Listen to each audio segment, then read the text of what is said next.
Salut Étienne Versinger, créateur de la voix des surfeurs d'or. Alors je vais te partager ce matin une réflexion sur la réalité, sur qu'est-ce qu'on est, comment fonctionne l'univers, comment interagir avec l'univers, comment reprogrammer sa matrice. Parce que je voudrais faire une comparaison avec un disque dur. En fait, l'univers, et on peut le considérer comme un disque dur. L'univers est créé par de l'information qui s'engramme dans un support qu'on ne connaît pas, qu'on appelle la matière noire, l'akasha, l'éther. Enfin, il y a un support. On va dire que c'est le disque dur. Hein, c'est l'objet, le disque dur, avec des disques à l'intérieur qui tournent et qui magnétisent des pistes, etc. Et ça engramme des informations plus ou moins profondément dans les couches des disques. Hein, parce qu'on sait bien que si on veut formater un disque, si on veut vraiment effacer toutes les informations du disque, il faut le formater 28 ou 30 fois. Enfin, ça prend beaucoup de temps. Donc il faut remettre des zéros à l'endroit où il y avait des 1, etc. Et ça plusieurs fois parce que l'information est gravée dans différents niveaux de couches. Ça fait qu'on peut en fait réécrire sur un disque, mais retrouver des informations qui ont été effacées. Ça, c'est comment fonctionne un disque dur. Hein. C'est-à-dire que si on a par mégarde effacé sur son ordinateur son disque dur, je le formate, enfin je formate mon disque dur et je réécris des informations, je remets des logiciels, des informations, des dossiers, etc. dans le disque dur. Je peux quand même retrouver des informations qui avaient été précédemment effacées. Donc en fait, la capacité de mémorisation du disque dur est supérieure, on va dire, à ce qui est un disque de 20 gigas. Il peut stocker... enfin, j'en sais rien en fait. Ça. Mais enfin, le fait est, c'est qu'on peut retrouver des informations qui ont été effacées et qui ne sont plus visibles sur le système de l'ordinateur, qu'on ne peut plus retrouver de manière traditionnelle, on va dire habituelle, comme on le fait d'habitude, mais avec des logiciels plus puissants ou des systèmes hyper... On peut retrouver, l'armée retrouve des informations sur des disques durs, etc. Ils ont des systèmes, des machines ou des programmes spécifiques pour ça, quoi. Il n'y a pas que l'armée, enfin bon. Donc, la conscience, la matière, l'univers, c'est comme un disque dur. Et nous, en fait, nous, en tant qu'être humain, on est un cerveau. Notre cerveau est un émetteur-récepteur, quoi. C'est-à-dire que nos souvenirs ne sont pas forcément stockés dans notre corps physique, dans la tête, dans le cerveau, mais ils seraient stockés dans cette matrice, dans cette matière noire, dans ce disque dur, quoi, auquel on a accès, et sur lequel on peut écrire et on peut prendre des informations. C'est ça le principe. En fait, nous, on est une tête de lecture. On est la tête de lecture d'un disque dur et on se connecte à un disque dur. En fait, chaque être humain est une tête de lecture qui se connecte au même disque dur et qui peut engrammer et déprogrammer des informations dans ce disque dur. Et plus il y a de gens qui programment une certaine information, plus elle est gravée dans le disque dur et plus les autres la reçoivent, quoi. Bon. Et donc on a notre disque dur aussi perso, on va dire. Enfin, il y a le disque dur de l'univers, mais en fait, il y a une zone dans le disque dur qui est un peu perso, qui est sur nous, hein, sur comment je conçois l'univers, quelles sont mes croyances par rapport à la matérialisation des faits, quoi. Hein, parce qu'on voit bien qu'à notre époque, on peut très facilement dire que bon, bah, une réalité scientifique ou un fait qui a été établi scientifiquement, qui est reconnu par la science, hein, ou les gens qui organisent la science, qui se disent scientifiques, qui font des expériences dans les laboratoires, etc., ils disent à un moment donné, bon voilà, on a telle loi, elle est vérifiée, elle est mesurable, quantifiable et reproductible dans l'espace et dans le temps, donc c'est une loi scientifique, mais il s'avère toujours qu'il y a des exceptions, et 10 ans après, on trouve une théorie qui contredit complètement la théorie précédente, et tout le monde est d'accord avec celle-là, etc., et ça n'en finit jamais, quoi. Donc il n'y a pas de vérité, quoi, de réalité scientifique, mesurable, quantifiable, tout est... c'est-à-dire qu'on peut le voir avec... enfin, tout a toujours été comme ça, quoi. Il y a toujours des exceptions, même dans les médicaments, et on ne trouve aucun médicament qui permette à 100% de guérir un mot sans effet secondaire, etc. Il y a toujours des effets secondaires, il y a toujours des cas où le médicament ne fonctionne pas, etc. Enfin bref. Donc en fait, chaque être humain, la vision ayurvédique nous dit que on a 3 doshas, quoi, ce sont des manières de se comporter, des manières de réagir vibratoirement, énergétiquement. On a 3 doshas, un vata, pitta, kapha, et on a un équilibre entre ces 3 doshas à la naissance de base, quoi, qui est notre programme initial. Et au fur et à mesure de la vie, eh ben, on déstabilise cet ordre initial. Hein, on peut devenir plus pitta à un moment donné, plus kapha, etc. Enfin bref, il y a cette espèce de balance de 3 qui se déstabilise par rapport à l'ordre initial, et le but de la nourriture, de l'Ayurveda, hein, c'est une pensée, c'est une philosophie indienne, c'est une médecine, c'est une manière de vivre, une philosophie de vie. Bon, voilà, qui est censée, est la plus ancienne de toutes d'ailleurs, c'est l'origine des médecines chinoises, tibétaines, enfin toutes les médecines, c'est la plus ancienne. Et donc eux, ils disent, voilà, on a 3 doshas, il s'agit de rééquilibrer ces doshas au fur et à mesure au courant de la vie. Et ça passe par se nourrir d'une certaine manière. Donc l'Ayurveda ne dit pas qu'il faut être crudivore, qu'il faut être macrobiotique, qu'il faut être carnassier, qu'il faut manger que du lait, qu'il faut manger que des carottes, ou qu'il faut manger... Non, c'est-à-dire qu'elle préconise un système qui va...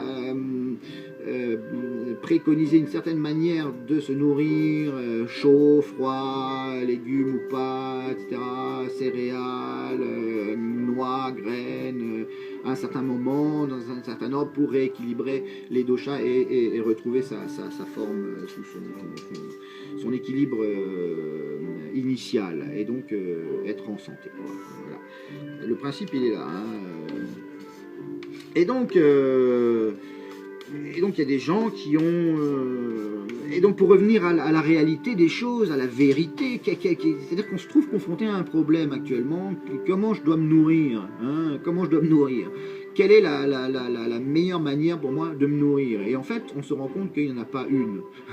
Il n'y a aucune manière de se nourrir qui est totalement efficace à 100% et pour tout le monde et tout le temps, quoi. Voilà, hein, c'est ça l'idée. C'est-à-dire que l'idée, c'est qu'il va falloir apprendre à se connaître, à savoir quels sont le programme initial, hein, comment on a été programmé ou comment on est programmé. Alors, si on croit aux vies antérieures, on peut dire, bon, on vient avec un acquis et on s'incarne dans un corps pour faire une expérience et évoluer en tant que conscience, hein, évoluer en tant que fréquence vibratoire, en tant qu'être humain, etc.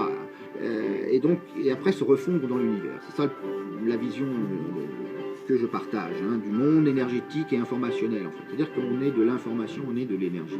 Hein. Et tout ce qu'on observe par nos sens est une matérialisation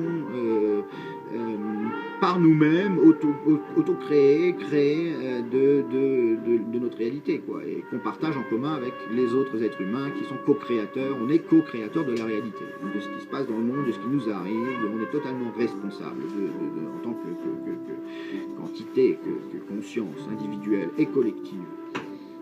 C'est ça l'avancée, comment dire, c'est ça la voie du surfeur d'or. La voie des surfeurs d'or, ils considèrent l'univers comme tel, ils se considèrent comme responsables et comme co-créateurs de la réalité.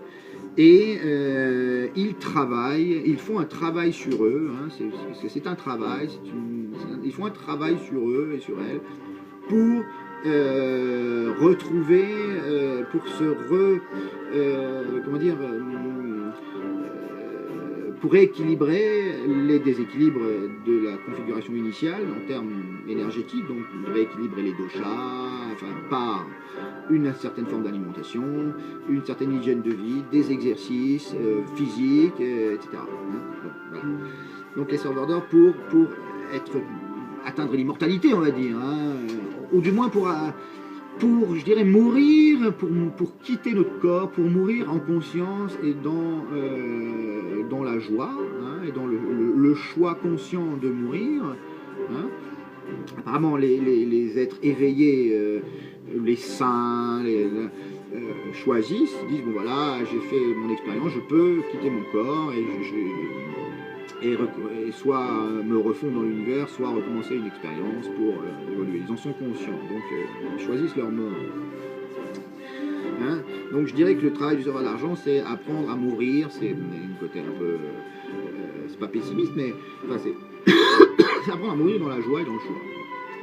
Et donc de ne pas être malade, de vivre pleinement son plein potentiel pendant son temps d'existence et après quitter son enveloppe. Bon, et faire un voyage ou pas, peu importe. Bon. C'est ça le principe. Et donc ça passe par se réapproprier sa liberté par rapport aux conditionnements qui nous ont été inculqués. Quoi. Se réapproprier sa liberté, c'est-à-dire se réapproprier le choix, de faire un choix conscient, quotidien, à chaque instant, dans le présent, de comment je vis et comment je choisis de vivre et d'appréhender le monde pour alimenter et nourrir et protéger la vie. Voilà. Et donc c'est le travail qu'on va faire à travers la voie des surfeurs d'or, qui est en même temps un espace communautaire, ludique, poétique et scientifique, de travail sur soi, de recherche sur comment évoluer, comment construire un monde nouveau, et ça commence par se construire soi-même un monde nouveau, ça commence par reformater son disque dur et voilà, et le nourrir de nouvelles informations positives, on va dire, bénéfiques à soi et à l'univers. C'est-à-dire que la dimension, la dynamique nécessaire à l'heure actuelle pour avoir un impact sur l'univers, un impact mesurable, c'est que mes actions soient en même temps pour mon bien et pour le bien du monde. C'est-à-dire qu'une action ou une dynamique qui ne va que dans le sens de pour mon bien à moi, hein, pour satisfaire dans ce cas-là mon ego, hein, elle marche moins bien. C'est-à-dire qu'il faut vraiment en ce moment avoir cette double conscience de ce qui me fait du bien à moi doit faire aussi du bien à l'univers. Et donc au monde, donc aux autres êtres humains, donc à la Terre, donc à la galaxie, au Soleil, etc. C'est ça la chose importante à réaliser à notre époque, maintenant, dans l'ère où on vit actuellement. Donc la voie du surfeur d'or va être cette expérience en commun, dans le souci de s'améliorer et dans la volonté de se régénérer, de se reformater pour atteindre plus de bien-être, plus de conscience, avoir des meilleures relations avec moi-même et avec les autres, et plus d'amour, et plus de vie, et plus de poésie, et plus d'art, et plus de beauté dans la réalité. Hein. Là, on vit une époque où c'est le bordel, où ça pète partout, enfin ça va péter partout, mais on en est créateur, donc il s'agit maintenant de voir le monde d'une autre manière, d'une manière plus positive pour soi et pour les autres. Voilà, je veux dire, ça passe par vraiment une prise de conscience individuelle pour alimenter le collectif, quoi, pour alimenter la conscience collective. Donc c'est ça le travail, le jeu, l'amusement auquel on va se prêter, on va collaborer dans la voie des surfeurs d'or. Il va y avoir un site internet qui est en train d'être créé. Voilà. Donc à très bientôt pour s'inscrire sur le site de la voie des surfeurs d'or. Salut, Étienne Versinger, le créateur de la voie des surfeurs d'or. Et je te salue et te souhaite une très belle journée, semaine, année, mois, siècle, univers. Ciao.